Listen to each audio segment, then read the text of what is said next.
నమస్తే, welcome to Disha TV.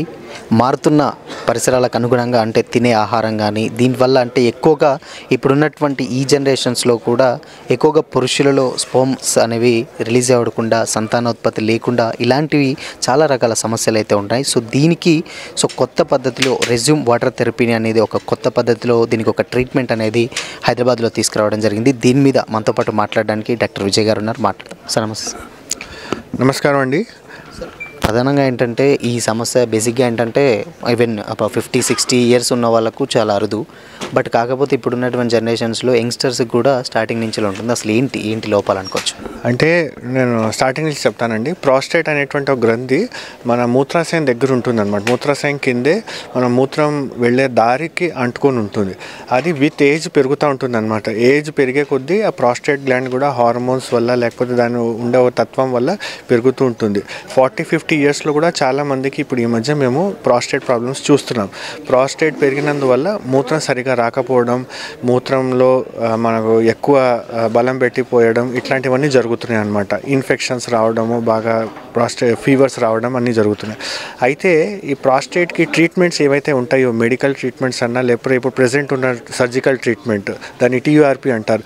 దాంట్లో ఏమవుతుందండి, ప్రాస్టేట్ తీసేసినందువల్ల మన ఇజాక్యులేషన్ ఏదైతే అంటారో అంటే వీర్యం ఏదైతే బయట వస్తుందో సెక్షువల్ యాక్టివిటీ తర్వాత అది రాకుండా బ్లాడర్లోకి వెళ్ళిపోతుంది. రెట్రోగ్రేడ్ ఇజాక్యులేషన్ అంటారు.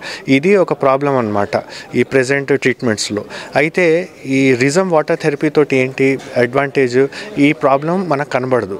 ఆపరేషన్ అయిన తర్వాత కూడా ఇజాక్యులేషన్లో సెక్షువల్ యాక్టివిటీలో ఏం ప్రాబ్లం రాదు. సో ఎవరైతే రిలేటివ్లీ యంగ్ అంటే 40-45 ఇయర్స్ అన్నా లేదా 50 ఇయర్స్ వాళ్ళు ఉన్నారనుకో, దాని ప్రాస్టేట్ ప్రాబ్లం వాళ్ళలో కొంచెం తక్కువ ఉంటుంది. అయినా కానీ ఇప్పుడు ఈ మధ్యకాలంలో వాళ్ళలో కూడా మేము ప్రాస్టేట్ ప్రాబ్లం చూస్తున్నాము. అట్లాంటి వాళ్ళకి ఇది చాలా ఉపయోగంగా సిద్ధమవుతుందని అనుకుంటున్నాం. సార్. ఇప్పుడు అంటే ఈ వ్యాధి లక్షణాలు ఒకవేళ కనుక్కోవాలనుకుంటే సింటమ్స్ ఏముంటాయి అసలు హ్యూమన్ బాడీలో? ప్రాస్టేట్ మూత్రాశయం దగ్గర ఉంటుంది కదా, దాన్ని బట్టి మీరు అర్థం చేసుకోవచ్చు. మూత్రం రిలేటెడ్ ప్రాబ్లమ్స్ చాలా కామన్గా ఉంటాయి అన్నమాట. మూత్రంలో మంటగా ఉండడం, మూత్రం స్పీడ్ మనకు సరిగా రాకపోవడం, చాలా స్లోగా వెళ్ళడం, వాష్రూమ్లో ఎక్కువసేపు నుంచొని ఉండడం, ఇట్లాంటి ప్రాబ్లమ్స్ అన్నీ కనబడతాయి. ఈ కాకుండా కూడా రాత్రి మాటికి యూరిన్ పోయడానికి లేవడం, లేదా ఒక్కసారి యూరిన్ వచ్చినప్పుడు ఆపుకోలేకపోవడం, కొంచెం లీకేజ్ రావడం, ఇట్లాంటివన్నీ లక్షణాలన్నీ ప్రాస్టేట్ సంబంధించినవి అవ్వచ్చు. సో అది చెక్ చేసుకోవడానికి మీరు యూరాలజిస్ట్ తోటి కన్సల్ట్ అవ్వాలి. ఇట్లాంటి ప్రాబ్లమ్స్ అన్నీ కనబడతాయి. సార్. ఇప్పుడు అంటే బేసిక్గా ఏంటంటే ఇప్పుడున్నటువంటి జనరేషన్స్లో అంటే ఇప్పుడు యంగ్స్టర్స్ కూడా ఎక్కువగా ఇలాంటి సమస్యలు ఫేస్ చేస్తున్నారు. సో ఏంటి దేనివల్ల అనుకోవచ్చు? ఒకళ్ళు అనుకుంటే ఇవి ఎలా చేయొచ్చు? కొన్ని స్టడీస్ జరిగాయండి regarding diet and physical activity. మన ఇండియాలో అన్ని జరగలేదు, వెస్ట్రన్ వరల్డ్లో చాలా స్టడీస్ జరిగాయి. దాంట్లో ఏంటంటే ఇప్పుడు ప్రజెంట్ సినారియో వరల్డ్ అంతా ఎట్లుంది, మన ఫుడ్లో ఫ్యాట్ కంటెంట్ అన్నమాట, ఆయిల్ చాలా ఎక్కువ అయిపోతుంది, రెడ్ మీట్ చాలా ఎక్కువ అవుతుంది. తర్వాత ఎక్సర్సైజ్ అనేటువంటిది, మన ఫిజికల్ యాక్టివిటీ అనేటువంటిది అంతా బాగా తగ్గిపోతుంది. దీంతో వెయిట్ గెయిన్ చాలా అవుతుంది, డయాబెటీస్ చాలా తొందరగా వచ్చేస్తుంది, ఒబేసిటీ చాలా తొందరగా వస్తుంది. ఇవన్నిటితోటి ప్రాస్టేట్ గ్లాండ్ మీద కూడా ఎఫెక్ట్ వస్తుంది అని స్టడీస్ చెప్పాయి. ప్రాస్టేట్ గ్లాండ్ కూడా పెరుగుతుంది. మూత్రం సంబంధించిన రోగాలు అన్నీ కూడా ఈ ఒబేసిటీ వల్ల లేదా వెయిట్ గెయిన్ వల్ల లేదా షుగర్, డయాబెటీస్ వల్ల, మెటబాలిక్ సిండ్రోమ్ వల్ల పెరుగుతుంది అని చాలా స్టడీస్, చాలా శాస్త్రాల్లో చెప్పారు. సో ఈ కాలంలో ఇట్లాంటివన్నీ లైఫ్ స్టైల్ డిసీజెస్ అంటారు వీటిని. ఈ లైఫ్ స్టైల్ డిసీజ్ ఎక్కువైనందువల్ల ఈ ప్రాస్టేట్ లేదా మూత్రం సంబంధించిన ప్రాబ్లమ్స్ కూడా ఎక్కువవుతున్నాయి అని అనుకుంటున్నాం. సార్. ఇప్పుడు మగవాళ్ళలో అంటే ఏంటంటే మగవాళ్ళలో సమస్య ఎక్కువగా ఉంటుంది. ఇప్పుడు షుగర్ కానీ లేకపోతే బేసిక్గా లేడీస్తో పోలిస్తే అంటే మగవాళ్ళు ఎక్కువ ఉంటుంది. అండ్ ఇంకోటి ఏంటంటే మీరు అన్నట్టు వీర్యకణాల ఉత్పత్తి కూడా తగ్గిపోతుంది ఒక సర్టన్ ఏజ్ వచ్చినప్పుడు. దీనివల్ల ఏంటంటే బేబీస్ పుట్టడానికి కానీ లేకపోతే సంతానోత్పత్తి అలాంటి ఏమైనా సమస్యలు ఉంటాయి? అవును, డెఫినెట్లీ ఉంటాయండి. ఇప్పుడు ఈ మధ్యకాలంలో చాలా మట్టుకు ఇప్పుడు మనం ఉండే డైట్ చాలా ప్రాసెస్డ్ ఫుడ్స్ అనమాట. మనము ఫ్రెష్గా మునుపుగా డైరెక్ట్గా మనము పొలాల నుంచి తీసుకొని ఫ్రెష్గా ఫుడ్ తినేది అట్లాంటివన్నీ ఇప్పుడు ఏం లేదు. అన్ని ప్యాకేజెస్లో వస్తాయి. చాలా పెస్టిసైడ్స్ వాడతారు.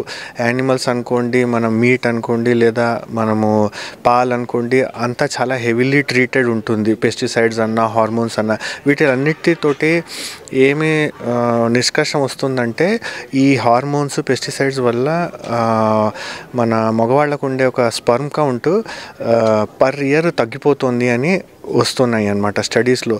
అందువల్ల ఇప్పుడు ఈ మధ్యకాలంలో ఈ ఫర్టిలిటీ రిలేటెడ్ ప్రాబ్లమ్స్ మేల్స్లో చాలా ఎక్కువైపోతున్నాయి. సార్ ఇప్పుడు ఏంటంటే బేసిక్గా ఎప్పటికైనా అంటే ఇప్పుడు మీరు అన్నట్టు ఇప్పుడు ఫర్టిలిటీలు కానీ ఇవన్నీ ఎక్కువగా మగవాళ్ళకు ఉంటున్నాయి అన్నారు. కాకపోతే కొన్ని ఏంటంటే దీనికి ఇప్పుడు ఈ ట్రీట్మెంట్ చేసుకున్న తర్వాత సైడ్ ఎఫెక్ట్స్ కానీ లేకపోతే తీసుకోవాల్సినటువంటి జాగ్రత్తలు ఏమైనా ఉంటాయి?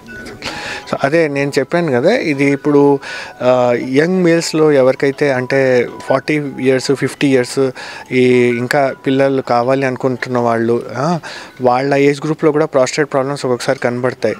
వాటిల్లో ప్రాస్టేట్ ట్రీట్మెంట్స్ మెడిసిన్ వల్లన్నా లేదా సర్జరీ వల్లన్నా ఈ వీర్యం ఏదైతే బయటకు వస్తుందో యాక్టివిటీ తర్వాత, సెక్షువల్ యాక్టివిటీ తర్వాత అది తగ్గిపోతుంది. సో అసలే ఉన్న ఈ ఇన్ఫర్టిలిటీ ప్రాబ్లమ్స్ తోటి ఇది కూడా ఒకటి మనకు యాడ్ అవుతుంది ప్రాబ్లమ్స్లో.